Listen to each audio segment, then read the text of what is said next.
Bisa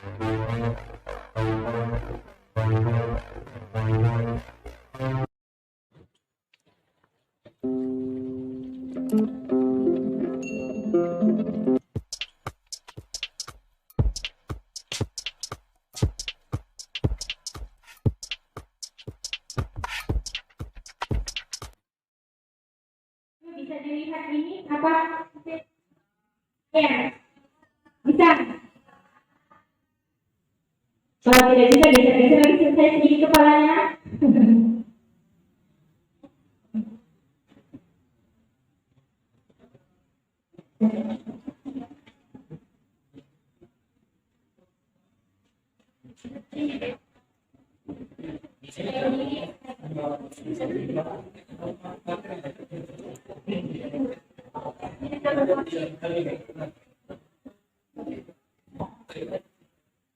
Nah, sesi kali ini teman-teman, seperti apa yang saya bilang, kita bahas lagi mengenai kenakalan remaja.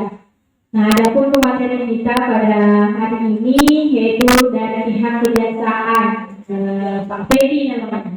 Bilang dulu, hai Pak Ferry. Terima kasih Pak atas waktunya yang telah menyempatkan untuk bersama kami pada kesempatan kali ini. Mungkin langsung saja kita persilahkan kepada Bapak untuk menyampaikan atau menjelaskan terkait kenapa sih dengan kenakalan remaja. Ada apa sih dengan kenakalan remaja? Mengapa harus ada yang dinamakan kenakalan remaja? Oke, langsung saja saya persilahkan Pak.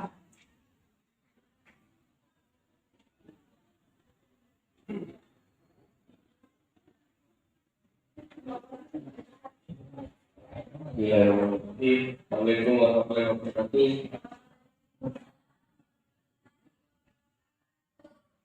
Oke, pagi ini sehat semua ya. Jadi sebelum saya memberikan sedikit materi, jadi saya di sini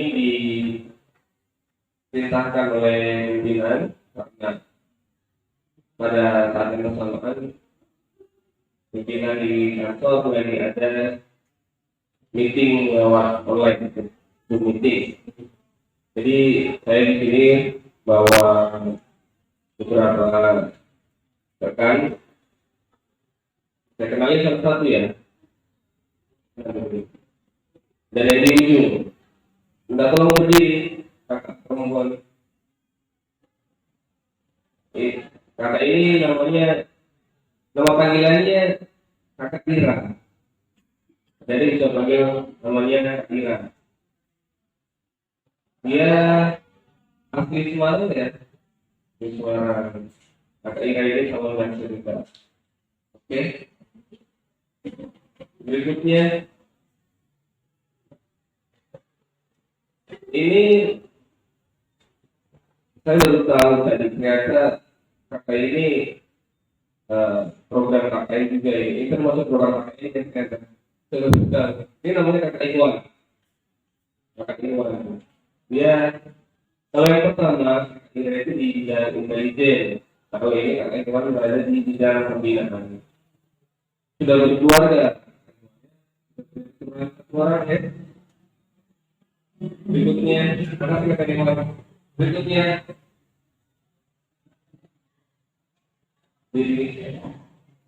ini saya nggak kurang apa sama panjangnya banyak. Nanti kalau mau tahu identitas lengkapnya bisa berkenalan langsung ya. Ini namanya kakak Cynthia. Kakak Cynthia dari Padang. Kakak Cynthia ini teman yang besar angkatan dengan kakak Ira. Kakak Cynthia di bidang intelijen. Berikutnya yang sudah berdiri di ujung kanan, namanya Kakak Dimas. Kakak Dimas, panggilannya Kakak Dimas. Kakak Dimas ini dari Padang juga, dan dia ditugaskan di bidang intelijen. Jadi kami di bidang intelijen ada 5 orang serta saya. Dan satu lagi tuh yang di belakang itu itu namanya Kakak Reza. Kakak Reza ini dari Kendari. Ya sedikit itu ya perkenalan namanya. Nanti kalau mau perkenalan lebih dalam, dari bisa bertanya langsung sama Kakak itu. Oke, eh,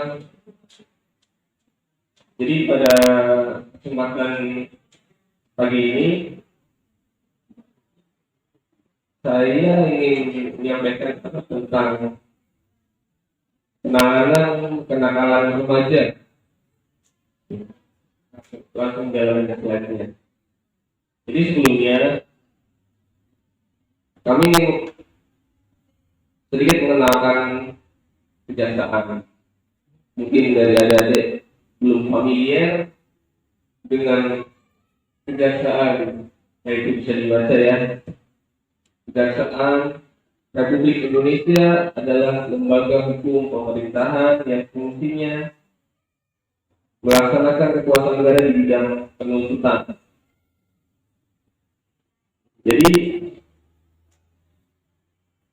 mungkin di antara kalian ada yang pernah pergi ke pengadilan negeri, atau mungkin ada di antara kalian yang pernah menjadi saksi bersidang di pengadilan. Nah, di ruang persidangan itu ada di antaranya jaksa, selain hakim, terdakwa atau pelakunya, atau juga dengan pengacara. Jadi ketika tugas penuntutan, ya berarti jaksa bertugas di pengadilan.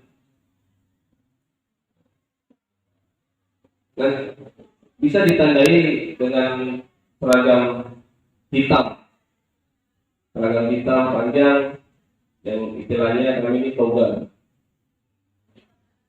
Kalau ada yang pernah ke pengadilan atau mau tahu di pengadilan, hakim mereka biasanya 3 orang, seragam merah hitam, seperti apa ya, semijas seperti itu, long dress. Kemudian jaksa di sebelah kanan hakim, pengacara di sebelah kiri hakim. Dari situ tugas jaksa itu menyidangkan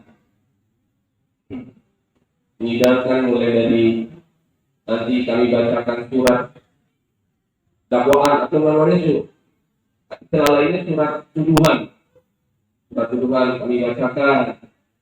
Terus nanti kami hadirkan saksi-saksi, kami dengar keterangannya pelaku. Nanti produk akhirnya adalah keputusan dari hakim. Itu salah satu tugas institusi kejaksaan, yaitu di bidang penuntutan. Jadi kalau ada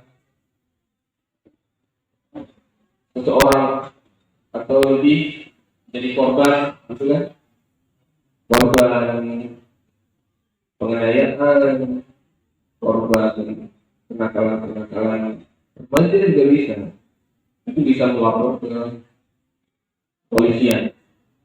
Nanti dari kepolisian laporan tersebut akan diproses lebih lanjut dengan memeriksa si pelapor, memeriksa saksi-saksi, memeriksa yang terlapor, nanti menyita barang bukti nyata. Kalau kenakalan biasanya, kalau kenakalan ini berupa fisik, ya, biasanya nanti ada bukti surat pemeriksaan dari dokter. Istilahnya di kami itu visum petreperatur. Nah, nanti mungkin bukti kalau ada kenakalan remaja umpama dari penganiayaan, itu mungkin ada bekas lukanya, baik itu luka lebam maupun luka darah, itu bisa jadi satu alat bukti. Nah, nanti dari kepolisian nanti dilimpahkan ke kejaksaan. Itu di kejaksaan nanti ditunjuk siapa jaksa yang bisa satu orang bisa lebih. Dan kakak-kakak yang tadi saya perkenalkan, yang dari Semarang, dua orang dari Padang, itu calon jaksa. Jadi mereka nanti di tahun kemudian mereka nanti akan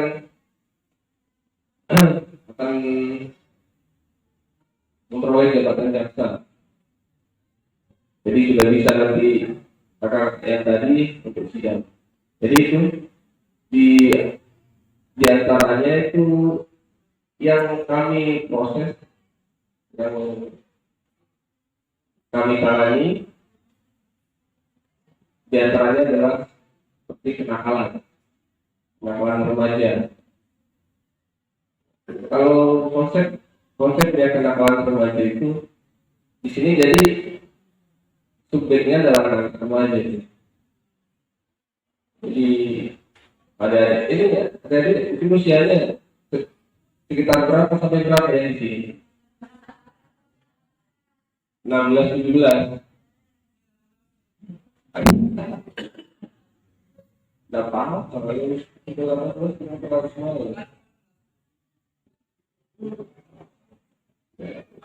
Umur usia itu adalah satu anugerah. Itu kita bersyukur kalau bisa diberikan umur panjang. Jadi remaja yang dimaksud ini ya, kalian ini ada yang masih di bawah 18 tahun. Sebenarnya kami di kejaksaan juga ada, khususnya di bidang intelijen kita ada program jaksa masuk sekolah, dan ini satu kegiatan yang sangat kebetulan ya, pas gitu, pas dengan program kami, sehingga dari bidang intelijen lah yang diperintahkan untuk membawakan materi ini. Oke, kemudian ini di bawah ada kalau kejaksaan itu deh, ada yang namanya Kejaksaan Agung. Mungkin ada yang pernah dengar di berita atau lihat di televisi. Kejaksaan Agung itu di Jakarta. Di bawahnya lagi ada Kejaksaan Tinggi. Di sini Kejaksaan Tinggi ada di Kendari. Jadi Kejaksaan Tinggi itu berada di setiap provinsi dan kantornya berada di setiap kota provinsi. Jadi untuk Sultra, Kejaksaan Tinggi ada di Kota Kendari. Kemudian di bawahnya lagi ada Kejaksaan Negeri. Ini kalau Kolaka itu membawahi 2 kabupaten. Jadi ada Kabupaten Kolaka dengan Kabupaten Kolaka Timur. Kantor Kejaksaan Negeri Kolaka ada di sini, Jalan Pemuda, depan kantor Bupati Kolaka. Jadi kami menangani perkara-perkara yang wilayahnya di 2 kabupaten, Kabupaten Kolaka dan Kabupaten Kolaka Timur.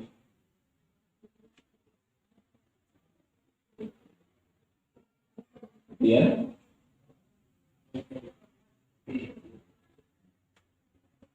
Berikutnya tugas, fungsi dan wewenang. Karena kami di bidang intelijen, jadi kami sampaikan tugas dan wewenang di bidang intelijen. Salah satu di antaranya adalah bidang ketertiban dan ketentraman umum,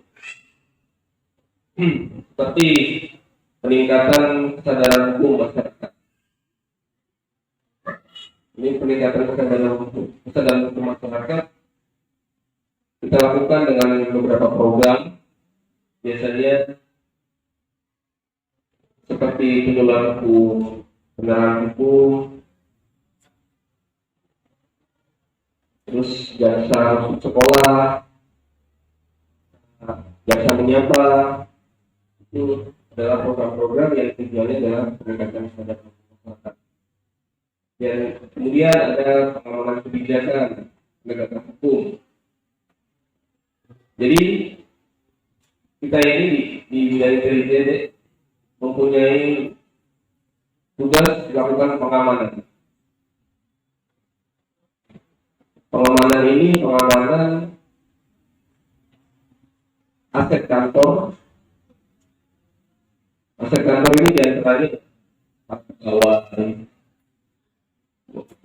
kantor, bangunan kantor, misalnya itu. Jadi ketika ada kegiatan-kegiatan di luar, seperti halnya persidangan yang mungkin akan menimbulkan tuhan, potensi kericuan, di situ intelijen punya tugas untuk melakukan pengamanan. Misalnya kami koordinasi juga dengan aparat kepolisian. Jadi selama saya bertugas kurang lebih 5 tahun di Kejaksaan Negeri Purwakarta, sedikit kita pengalaman ya,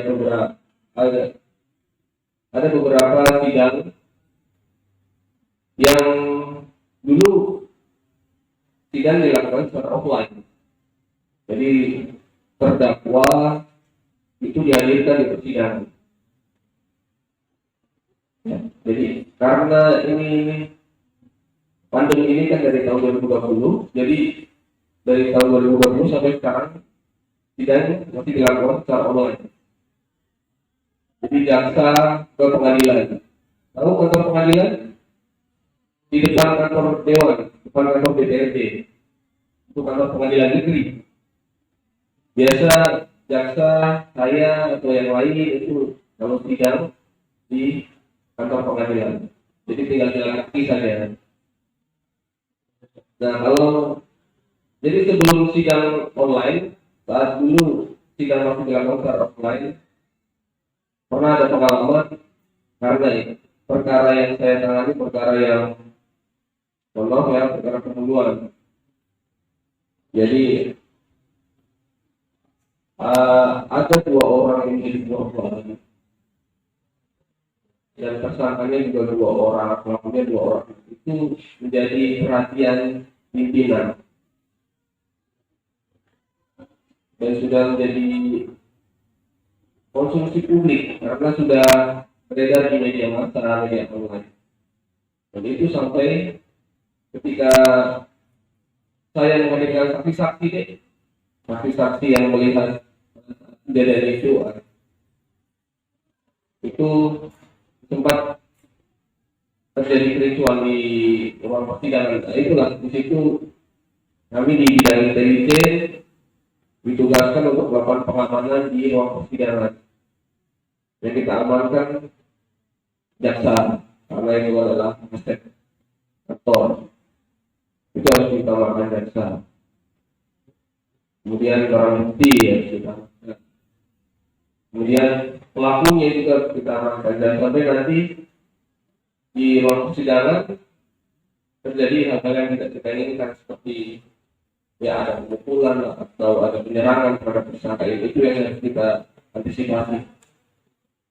Itu ya salah satu tugas kami itu pengamanan.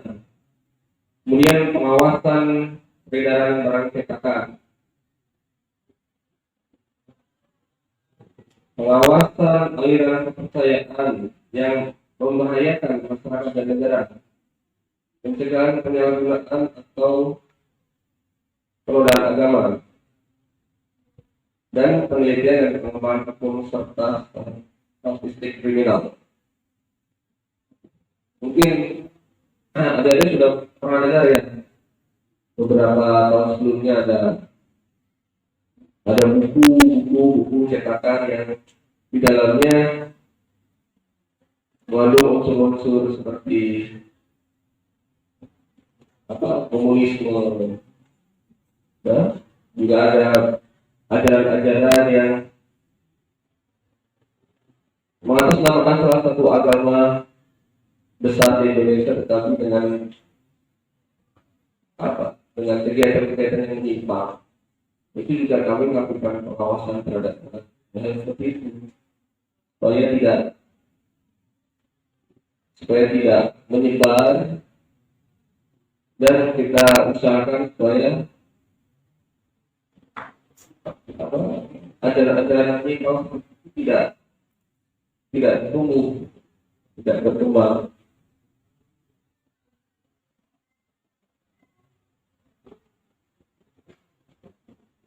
Oke, berikutnya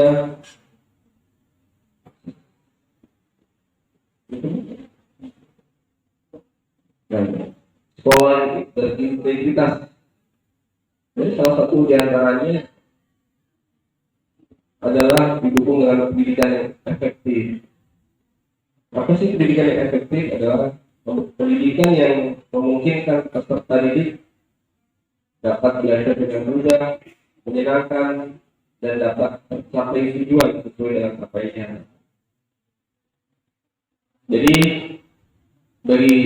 khususnya bagi saya ini kan tidak penting lagi untuk mengulang pelajaran seperti di bangku SD, SMP, SMA. Jadi salah satu pesan dari saya untuk adik-adik ini masih bisa mengenyam pendidikan di MAN ini, usahakan waktunya, usahakan tenaganya, usahakan pikirannya betul-betul untuk pendidikan adik-adik. Ya. Apa yang kemudian nanti tahun depan, cita-cita di tahun depan itu ditentukan dengan apa yang adik-adik lakukan di MAN ini. Jadi saya hubungkan dengan beberapa perkara yang saya tangani. Ada beberapa di antaranya korban maupun pelaku juga kami saya kan masih pelajar seperti kalian. Jadi konsekuensinya ketika dia menjadi korban, otomatis akan terganggu pendidikannya, terganggu jam belajarnya, terganggu konsentrasi belajarnya, belum dari pergaulan dengan teman-temannya. Karena perkara yang pernah saya tangani, di mana korban ini perempuan dan tindak pidana yang dialami adalah tindak pidana yang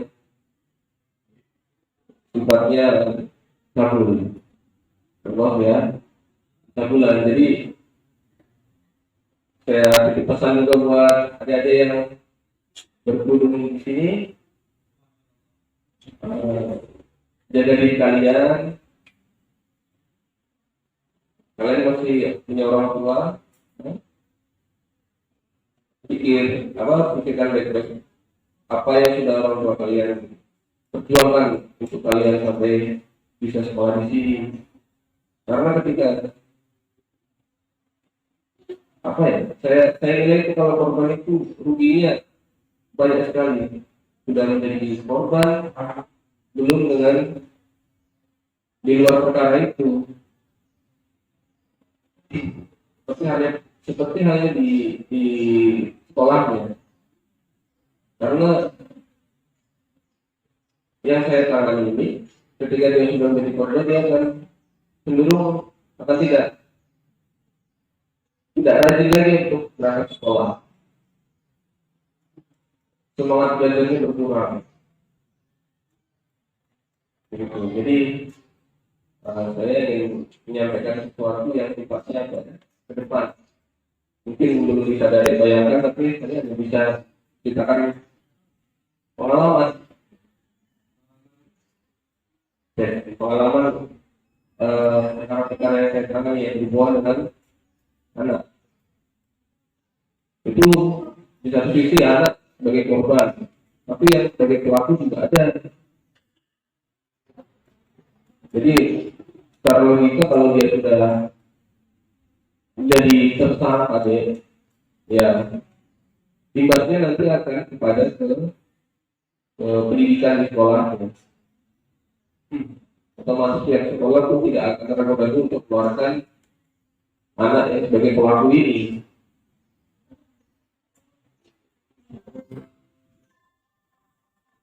Beberapa kejahatan yang dilakukan oleh anak yang pernah saya tangani itu diantaranya tadi 6 bulan ya.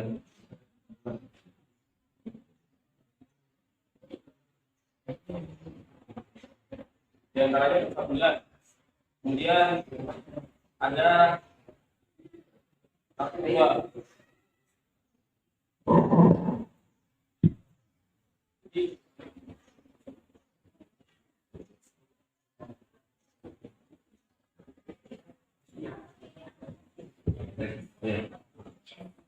Jadi saya ingin sampaikan pola lain ini. Kabupaten Palawan Selatan Timur untuk narkotika itu sudah zona merah. Karena dari cara selama 5 tahun saya tugas sebagai jaksa di sini, setiap tahun pasti ada narkotika yang saya tangani. Entah itu yang ditemukan di Kabupaten Selatan Timur, dan orang-orang ini dia mempunyai keluarga kalian, istri, anak, itu selalu saya gali. Bagaimana istri itu, bagaimana atau enggak, nikah enggak. Jadi kalau ada di antara keluarga kalian yang kalian tahu, wah ini di rumah ini jangan sampai dulu, itu hal yang sangat merugikan. Narkotika ancamannya tidak ringan, itu sampai hukuman mati ya. Jadi kalian ini masih remaja yang rasa intelektualnya tinggi, yang rasa penasarannya tinggi, yang mungkin masih tahap sabar dan sakit perhatian, gitu ya. Jadi punya pengalaman seharusnya kalian bisa memilih mana yang baik dan mana yang tidak baik ya. Ketika kalian dihadapkan dengan situasi yang tidak baik, dihadapkan dengan teman yang tidak baik, saya sarankan untuk tidak terpengaruh dengan yang tidak baik. Jangan sampai nanti kalian juga berhadapan dengan saya ini di kejaksaan. Dilematis nanti saya ini, saya sudah sampaikan video seperti ini, gitu kan, betul. Dihadapkan dengan salah satu di antara kalian, dan sampai seperti itu ya. Jika saya tanya, kalau mana masalah itu, jangan sampai ya. Jadi kejadian untuk apapun jangan sampai kalian jadi korban atau pelakunya.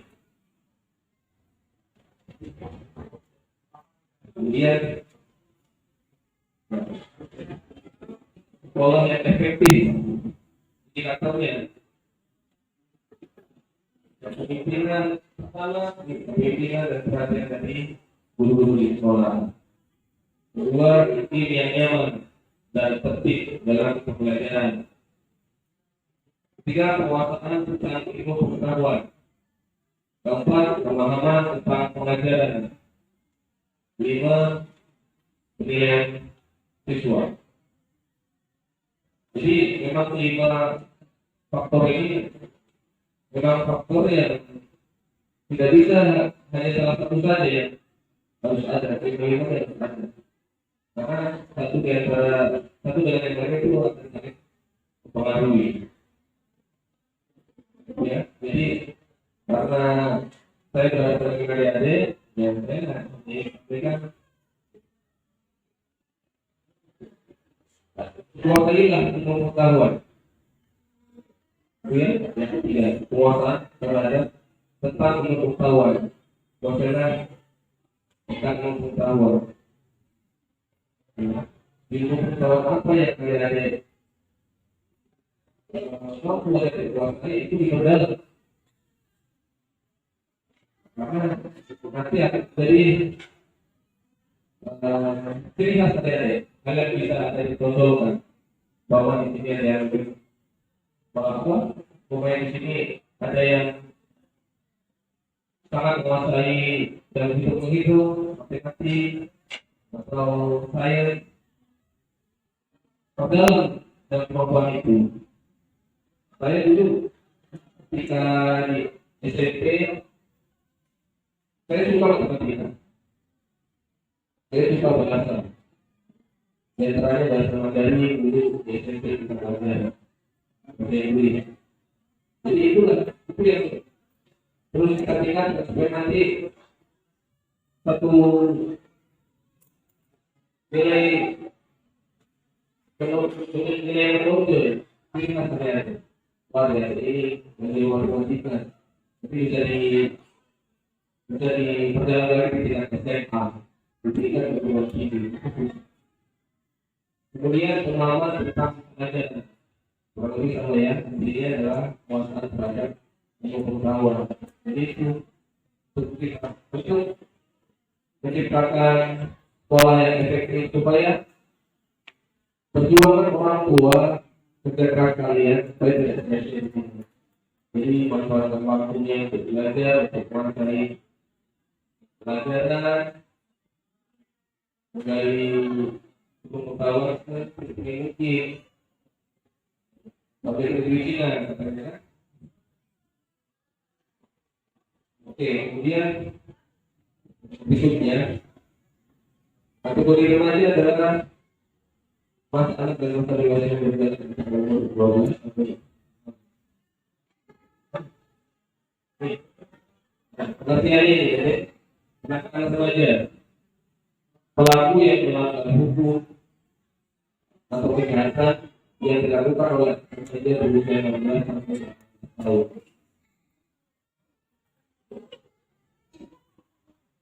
Jadi kalau sudah di atas 18 tahun, kalau 19, 20 itu bukan ada lagi, dan otomatis nanti hukum yang berjalan pun berbeda. Ketika pelakunya anak, hukum yang kejadian berbeda dengan ketika pelakunya dewasa. Ya. Faktor internal penyebab anak remaja, perubahan biologis, ya, mungkin dari sifatnya, dari bentuk tubuhnya, dari diri badannya, bentuknya di sini masa-masa sekolah ini masa-masa yang berkembang. Mungkin ada yang pernah lihat seseorang kembali ketika di SD dia masih tinggi segini, tapi kalau dari SMA dia sudah tinggi lagi. Itu perkembangannya cepat. Karena kalau usia SD, SMP, SMA itu perkembangannya masih terlalu. Perubahan biologis dan fisiologis yang memungkinkan terjadi dua proses integrasi. Itu terbentuknya perasaan yang konsisten dalam kehidupan. Yang kedua, tercapainya integritas moral. Nah, remaja terjadi karena remaja gagal mencapai masa dua integrasi tersebut. Pertama, perasaan akan konsisten dalam kehidupannya. Jadi itu dulu dikenal kalau masa remaja itu masa abadi, masa yang belum stabil. Jadi itu pasti bisa dipengaruhi oleh hal-hal yang di luar, hal-hal yang tidak baik, hal-hal dari luar yang tidak baik. Jadi itu perlu ada konsekuensi. Konsekuensi ini selain dari diri, ada dari diri juga dari lingkungan di rumah dan jaringannya lingkungan di sekolah. Jadi itu ya. Jadi penanganan itu bergantung dari konsekuensi dari Saya karena kalian sudah tahu mana yang baik mana yang tidak baik. Kalau sudah baik semua ya, sudah masuk Allah. Jadi konsistensi lah terhadap hal yang baik, menjadi terhadap hal yang tidak baik. Dua, tercapainya identitas perang. Nah, itu ada hubungannya dengan yang pertama kan? Jadi masalah itu masalah yang masih mencari identitas. Saya masih belum tahu nanti depan mau jadi apa, depan ceritanya mau jadi apa.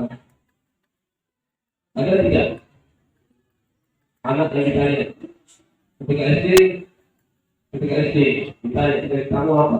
Polisi. SMP ditanya dari kamu apa? Itu berapa lagi jaksa. SMA ditanya lagi penyakitnya apa? Kaki. Jadi masih mencari identitas. Masa-masa pada itu masa-masa yang belum yang pada umumnya ya. Tapi mencari identitasnya masih tidak stabil. Faktor yang lain adalah kontrol diri yang lemah. Remaja tidak bisa mempelajari dan membedakan tingkah laku yang dapat diterima dan yang tidak dapat diterima akan terseret pada perilaku mereka. Jadi anak yang sukses kedepannya bisa depannya anak yang bisa membahagiakan kedua orang tuanya ya. Jadi dari sekarang lah kita bisa membedakan mana yang bisa mana yang baik dan mana yang tidak, mana yang bisa diterima mana yang tidak, karena ini akan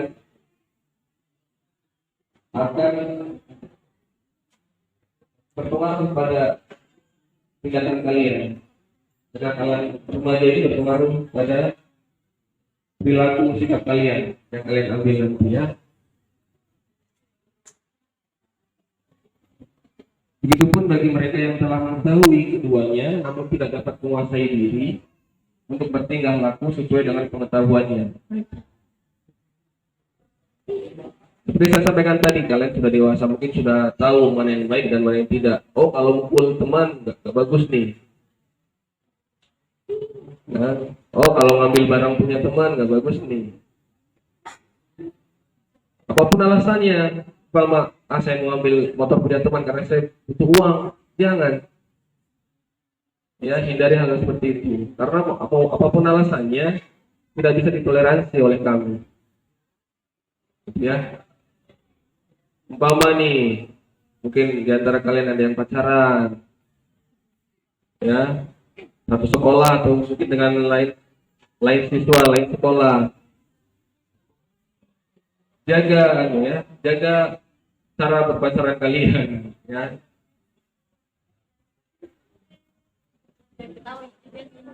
Yang mungkin ada keinginan untuk apa? Pegang-pegang atau mohon maaf ya, pegang-pegang, berangkul apa, jangan ya, ditahan-tahan dulu. Itu nanti kalau dilaporkan oleh orang tua yang nggak terima deh, nanti bisa berhadapan dengan polisi deh, ya. Itu salah satu bentuk kenakalan remaja juga itu. Oke. Jadi kuasailah diri ya, konsistensi ya tadi ya. Faktor eksternal ada dari keluarga, pergaulan atau lingkungan sekolah dan media elektronik. Nah, keluarga, saya yakin orang tua mana yang tidak mengajarkan hal yang baik pada anaknya. Pasti semua orang tua mengajarkan hal yang baik pada anaknya. Ya, jadi apa pesan orang tua kalian? Kakak atau orang tua lah. Oh, tante itu didengar, pesan-pesan baiknya didengar. Meskipun itu sifatnya tidak bisa kalian terima, biasanya kan kalau anak-anak remaja ini anak-anak yang masih mempunyai sifat memberontak melawan orang tua itu ya, saya kasih tahu begini,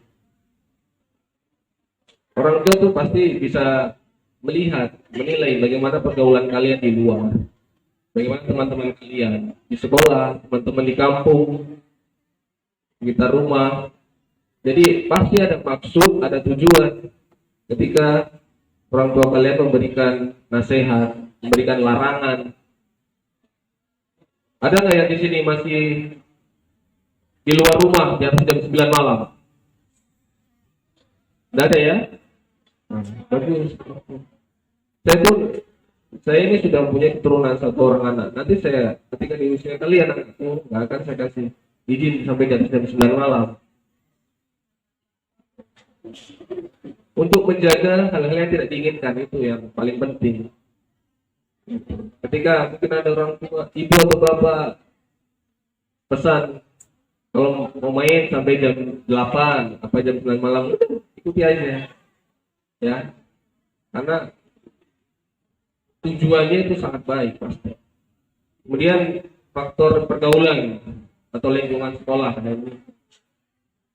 baik yang satu sekolah dengan kalian maupun sekolah lain, pasti ada yang punya teman di sekolah lain. Baik-baiklah dalam bergaul ya. Ketika kita ingin menjadi orang yang pintar, ya bergaul dengan anak-anak yang rajin membaca, anak-anak yang bisa memberikan kita pengetahuan lain, yang rajin belajar, rajin membaca, yang selalu mengajak, ayo kita kerjakan bareng-bareng tugas. Teman-teman yang seperti itu yang harus kita rangkul gitu.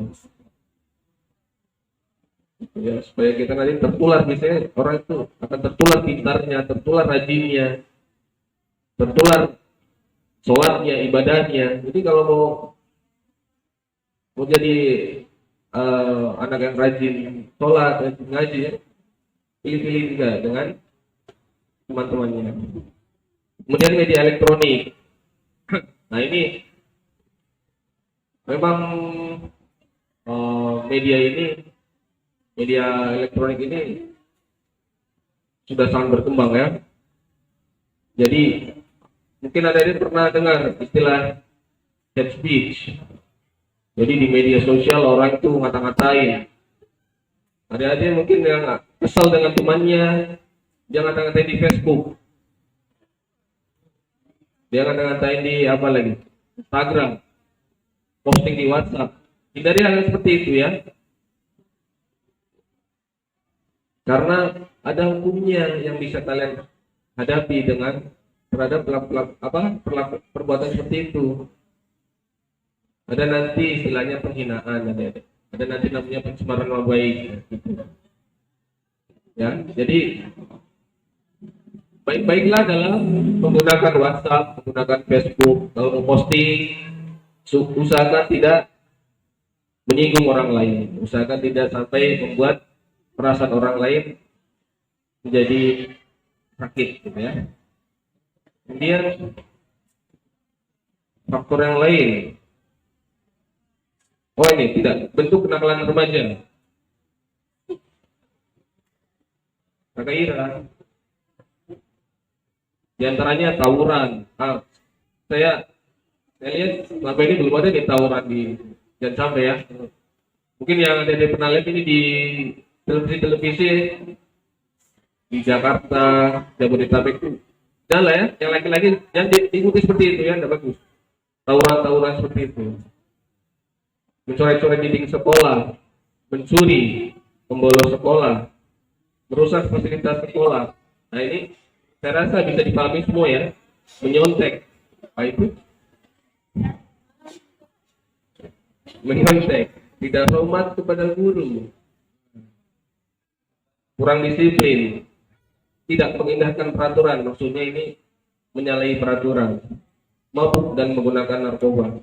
Ya, saya rasa bisa dipahami semua ya, bentuk-bentuk kenakalan remaja. Upaya penanganan, pembaharuan regulasi pelayanan pendidikan,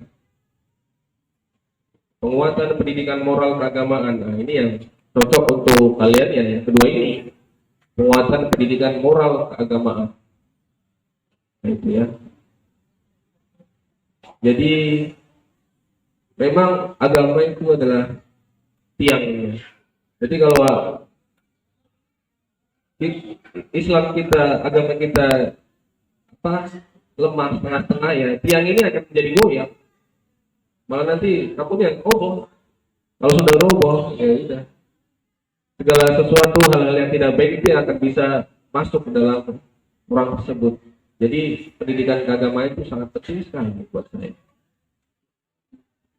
Agama mana yang tidak mengajarkan hal yang baik? Semua agama sebenarnya mengajarkan hal yang baik. Apalagi kita Islam. Ya. Dengan lebih mendekatkan diri pada yang Maha Pencipta, itu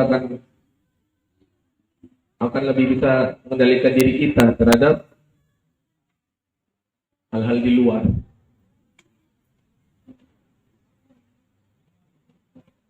Kemudian penerapan perlindungan anak berdasarkan Undang-Undang tentang Peradilan Pidana Anak dan perhatian pemerintah terhadap anak berhadapan dengan hukum.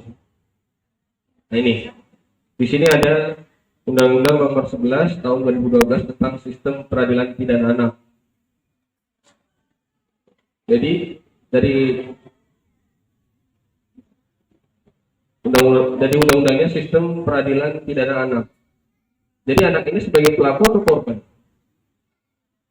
Bisa nggak? Ada paham sistem peradilan pidana anak? Anak-anak berarti sebagai pelakunya. Jadi ada undang-undang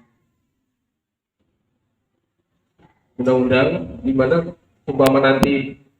umpama ya, atau yang sudah saya tangani ya, anak ini karena kenakalan remajanya yang tidak bisa dikendalikan, ya dia melakukan suatu tindak pidana kejahatan dan dia harus diproses dengan Undang-Undang Sistem Peradilan Pidana Anak.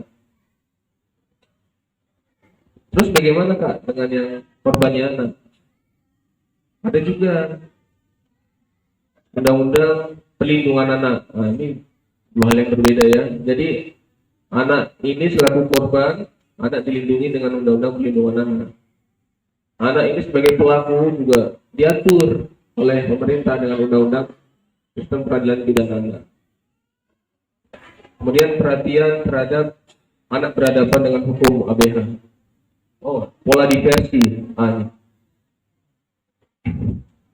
Jadi salah satu penanganan terhadap tindak pidana yang pelakunya anak, ya, umpama salah satu di antara kalian dilaporkan ke polisi, kemudian dari polisi dibawa ke kejaksaan.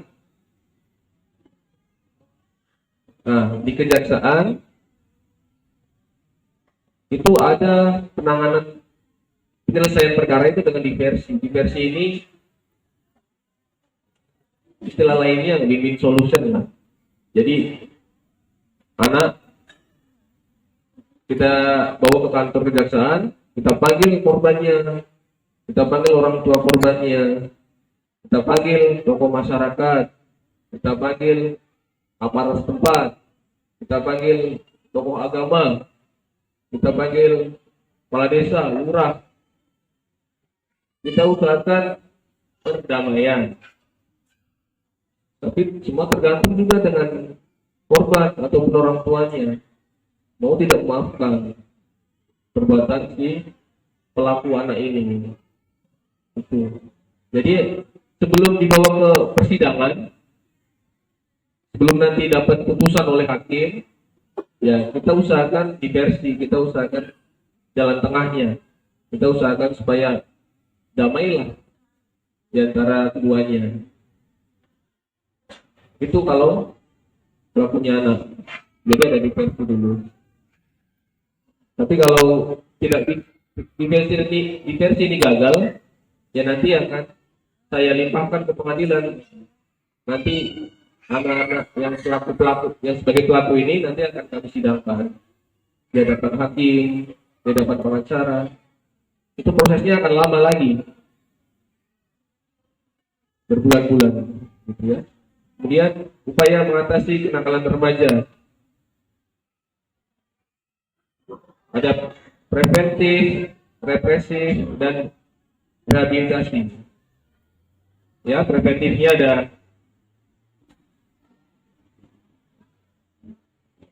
kebaca nggak dari situ? Ada yang bisa kebaca, ada yang enggak ya? Saya bacakan ya, upaya tindakan preventifnya. Mengenal atau mengetahui ciri umum atau khas remaja. Kedua, mengetahui kesulitan secara umum yang dialami oleh remaja. Ketiga, bimbingan yang dilakukan dengan pendekatan langsung atau pendekatan kelompok. Jadi kita harus bisa memahami, mengenal ciri-ciri khas remaja, yaitu yang tadi seperti yang saya bilang. Kalau anak-anak remaja ini anak yang masih punya ingin tahuan tinggi, tapi tolong batasi ingin tahuan anak-anak, ingin tahuan kalian. Maksud saya batasi dengan hal-hal yang tidak baik. Jadi kalau umpama ada teman di sekitar rumah gitu ya, tawarkan, coba ini pakai ini, tes. Biasanya itu dalam bentuk rokok itu ada tuh narkoba yang sudah dikemas dalam bentuk rokok. Itu dalamnya ada tembakau gorila, itu masuk dalam golongan narkotika. Nah ini yang laki-laki yang kalau ditawari ini rokok, coba tes. Biasanya ditambahkan lagi, kalau nggak ikut cemen, cukup, takut, nggak kecil ya. Jangan langsung terprovokasi ya. Jangan langsung, saya tidak terima dikata begitu sih. Ya gitu. Kalau memang dirasa, ini nggak bagus ini kalau saya ikut ya, jangan sampai terjerumus. Nah ini kita harus bisa mengenal seperti itu. Kemudian mengetahui kesulitan yang dialami oleh para remaja. Nah ini kesulitan yang kalian alami dan lantas nanti pelariannya ke hal-hal yang tidak bagus gitu ya. Misalnya larinya ke curhat ke teman, tapi teman yang dengar curhatan kalian ini teman yang ya itu yang mungkin memberikan saran yang kurang bagus. Itu jangan langsung diikuti. Jadi kalau mau curhat yang sekiranya bisa memberikan feedback yang positif buat kalian. Ya. Jadi kalau ada kesulitan yang dialami, carilah jalan keluar yang tidak menyalahi aturan, ya.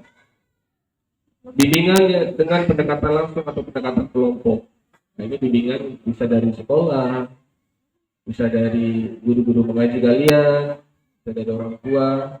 Orang tua ini enggak hanya bapak ibu, ya.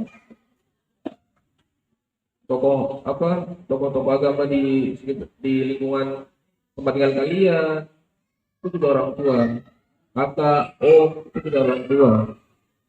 Ya. Tindakan represif ini penindakan.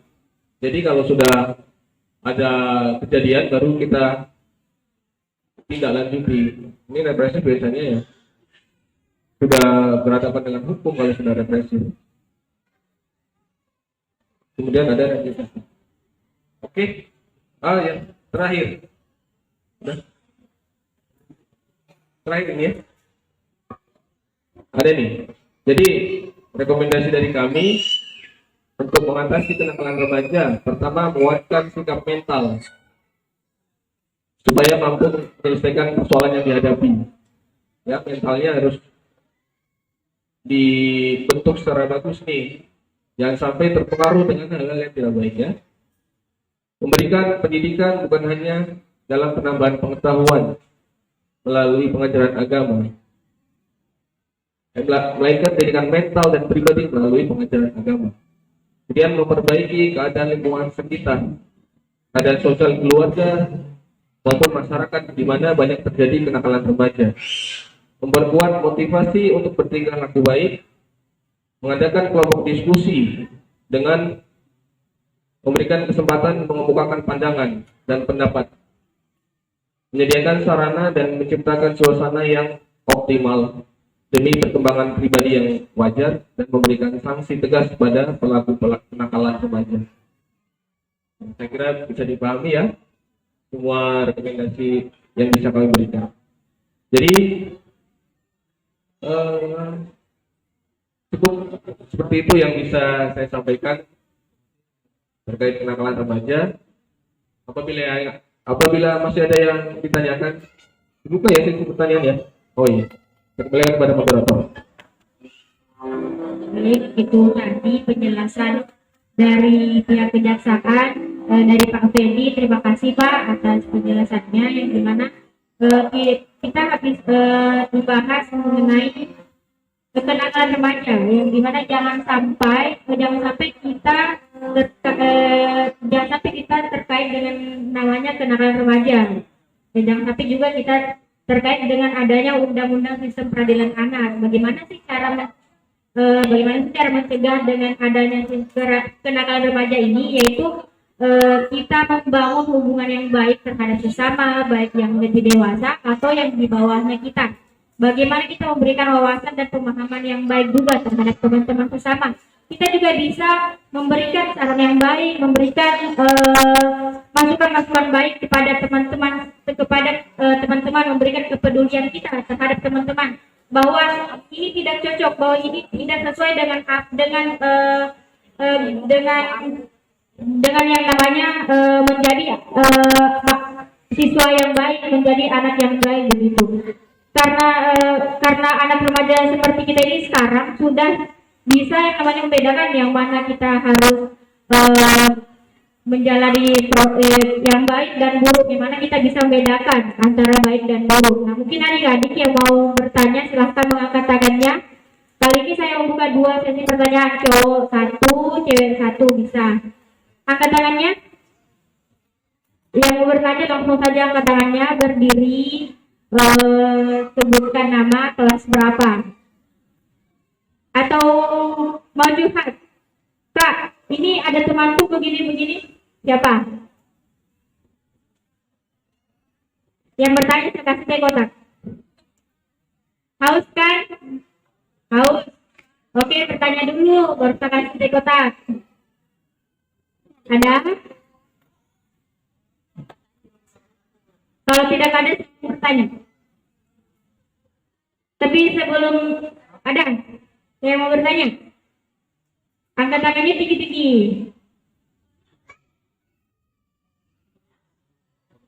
Ada? Atau mau dikasih pertanyaan?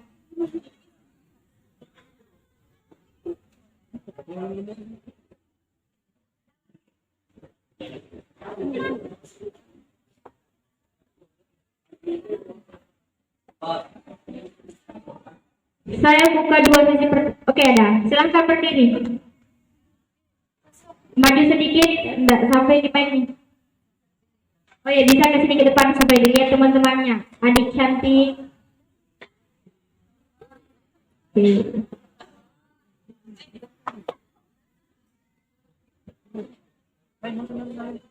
Assalamualaikum warahmatullahi wabarakatuh.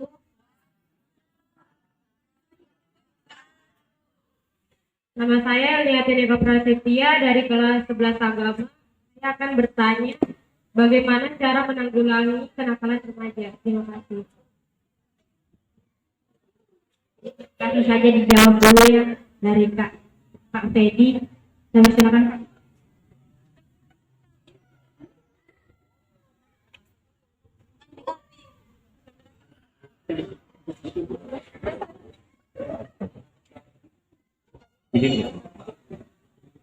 Jadi saya ingat pernah ketemu saya di pengadilan, pernah 2 kali di pengadilan, Pak Dokter Pak Ari.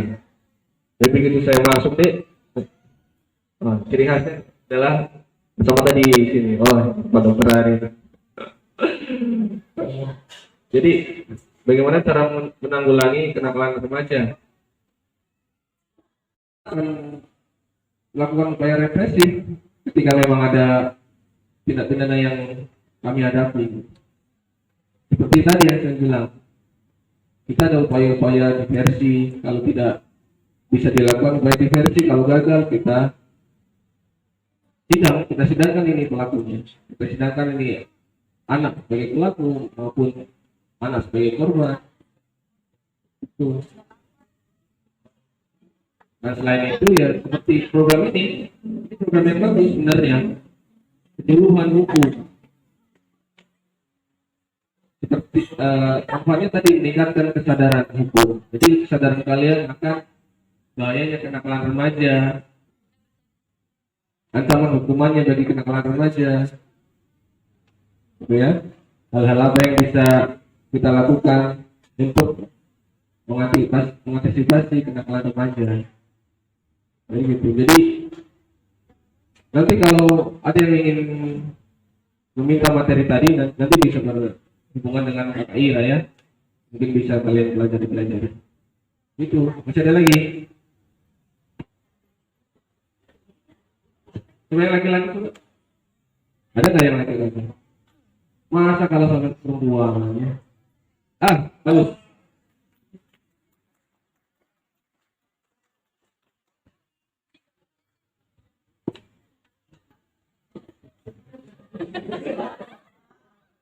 Assalamualaikum warahmatullahi wabarakatuh.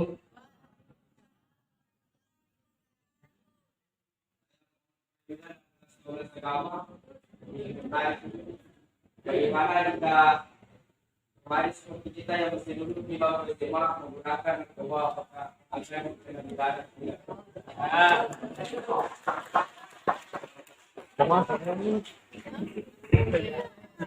Kenapa pakai narkoba kan? Oh, energi.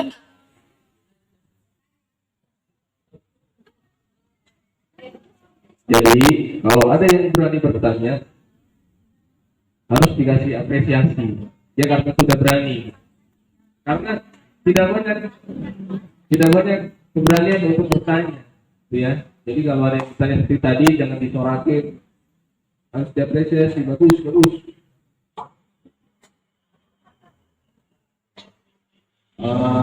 Tadi.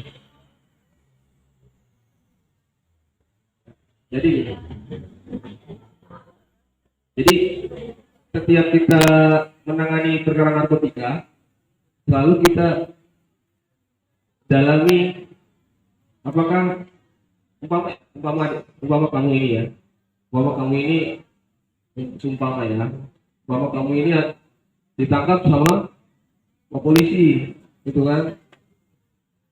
Karena perkara narkotika, tapi pasti akan digali apakah kamu ini menjadi korban atau kamu memang sengaja untuk pakai, atau kamu memang sengaja untuk kasih-kasihkan kawanmu, sengaja sebagai kurir, sengaja untuk menjual, atau kamu ini sebagai korban. Karena dengan pembedaan seperti itu deh, itu akan membedakan cara menangani kamu. Jadi saya kasih perumpamaan. Ada temanmu di lingkungan tempat tinggal.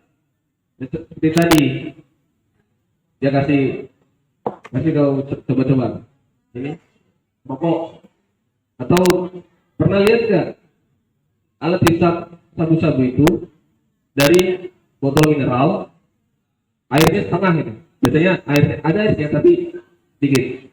Di sini ada pipetnya dari sedotan. Terus ada pirek, kaca, pirek. Kalau pernah lihat hal seperti itu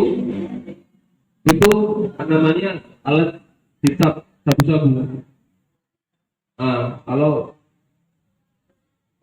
Kalau di lingkungan tempat tinggal ada kawan yang pernah pakai seperti itu, jangan sampai terjerumus itu. Kalau disuruh coba tes ini,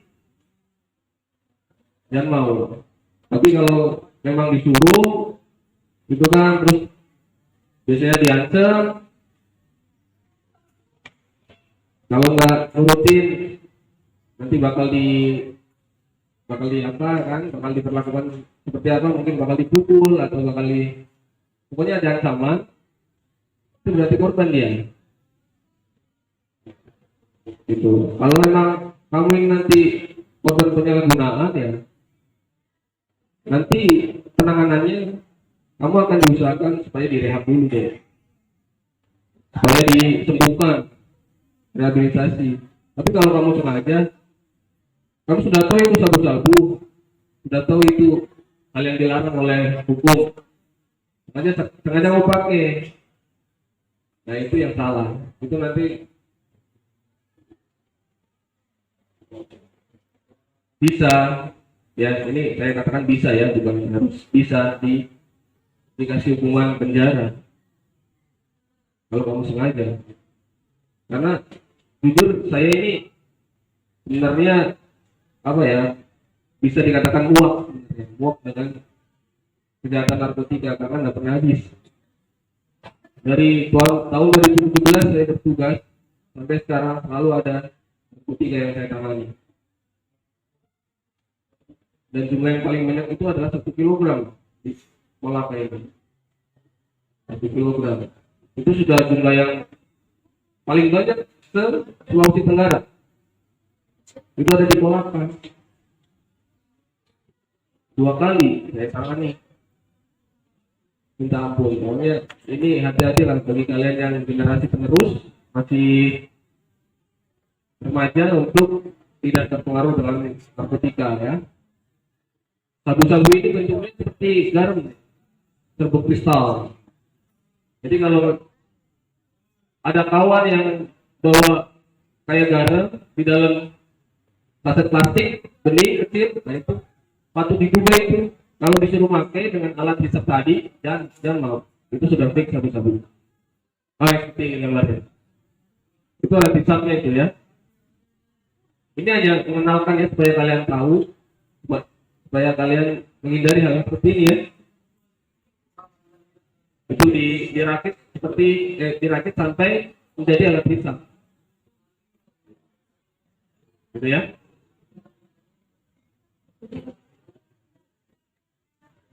Baik, tadi yang bertanya, coba maju ke depan, saya mau kasih hadiah ini.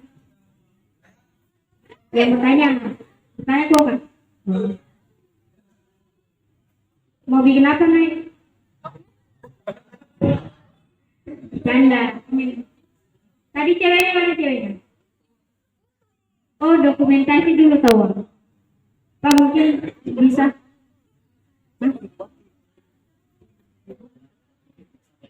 Pak Bedi, mungkin bisa penyerahan hadiah. Juga Pak, berdua nih, satu-satu tahu.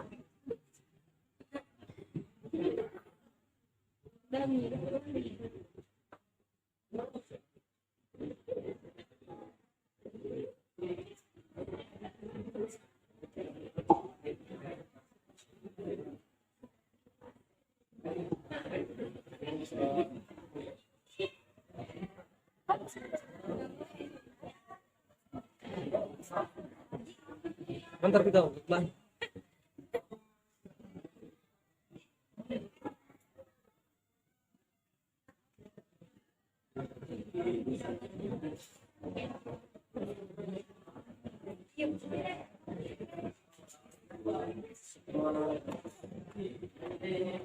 Oke, terima kasih adik-adik yang sudah ikut serta mengenai pembahasan kali ini, yaitu kenakalan remaja yang dimana jangan sampai kita terjerat dengan yang namanya kenakalan remaja.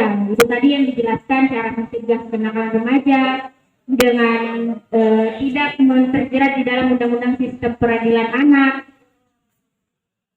Kami juga mengucapkan terima kasih kepada Bapak Ibu guru yang telah menyempatkan waktu juga, yang telah memberikan kami kesempatan untuk berkegiatan pada pagi hari ini, dan juga kepada dosen pembimbing kami ucapkan terima kasih banyak, pihak kepolisian, pihak kejaksaan, ya tepuk tangan jangan setengah-setengah. Mungkin selanjutnya Sesi dokumentasi dulu nak, boleh? Oke, Pak. Dokumentasi mungkin. Sini lagi. Pak, mari Pak.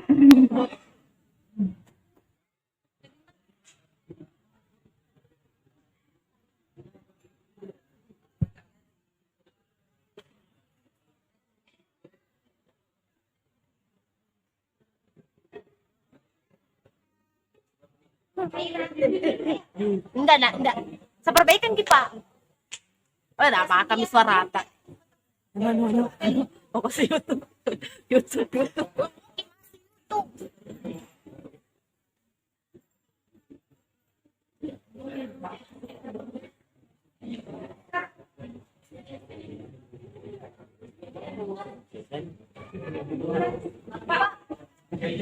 Pak, dokumentasi.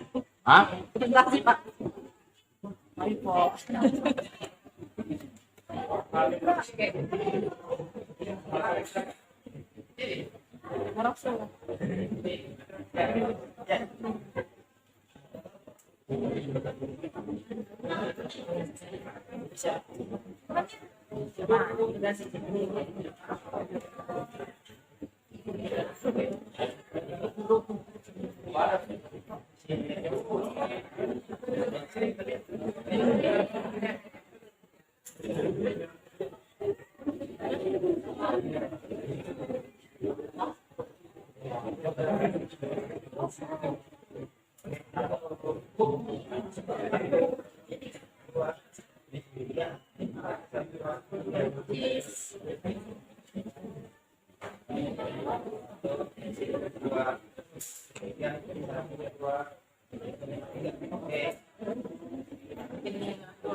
Apa di mana ini?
Kadang-kadang jangan mulai keluar ya. Baik, jangan dulu ada yang keluar. Teman-teman. Cek, teman-teman jangan dulu ada yang keluar ya. Ke foto yang terakhir. Nih, baru keluar, sabar.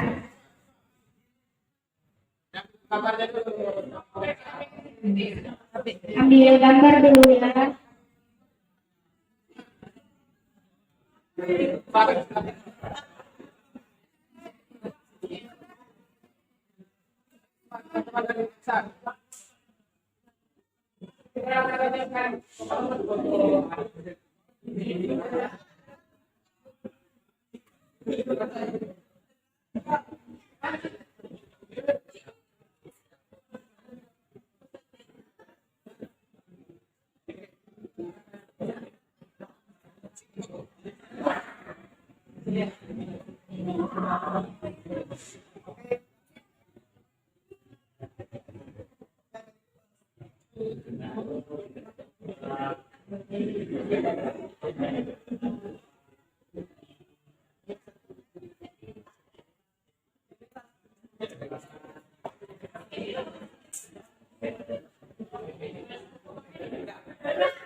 Ada di satu foto ini. Produk sempat apa?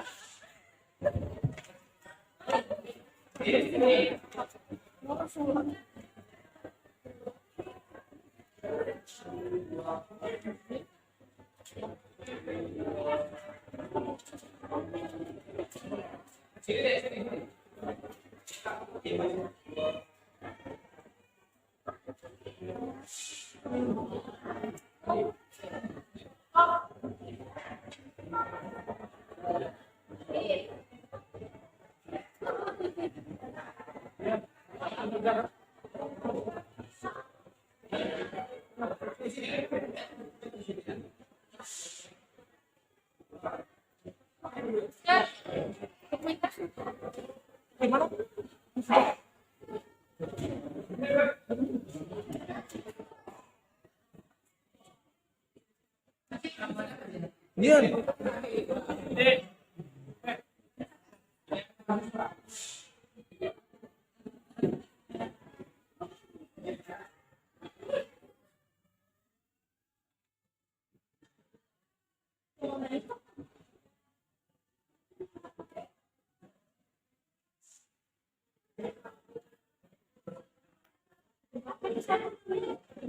Ya, betul.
Ya.